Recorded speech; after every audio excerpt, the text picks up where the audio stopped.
How to change your password on hot.com. Hi guys, in this video I'll teach you how you can change your password on hot.com, so kindly follow through till the end. The first step is to download the app on your device and then go ahead and launch the app. Once the app has been launched, this is how the page looks like. Once you're on this home page, you can see a welcome address, you can see a search bar. By the time you scroll down, you can see other options too. Then the next step is to move to the lower right corner of the screen where you can see your account icon.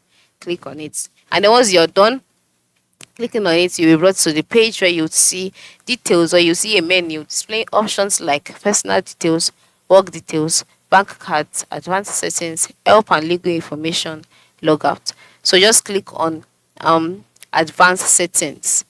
After clicking on advanced settings, you'll be brought to the advanced settings page where you can see communication preferences, change currency, edit the password. Just click on edit the password and then you'll be brought to this page where you'll be asked to input your old password, your new password. So just go ahead, input your old password in the box displayed, then input your new password again and then click on save. And then just like that, your password would be changed. It is very simple, right? Yeah.